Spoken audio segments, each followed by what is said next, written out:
కోసమే వేచి ఉన్న రేయిలా వేయి కళ్ళతోటి ఎదురు చూడనా వానజల్లు కోసమే వేచి ఉన్న పైరులా గంపెడంత ఆశతోటి చూడనా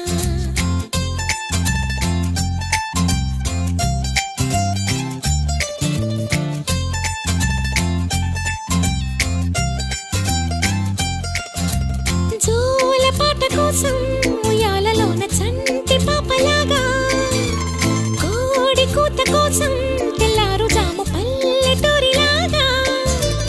ఆగనే లేనుగా చెప్పవా నేరుగా గుండెలో ఉన్న మాట ఏ ఒకటి రెండు మూడు అంటూ అరే ఒక్కో క్షణాన్ని నేను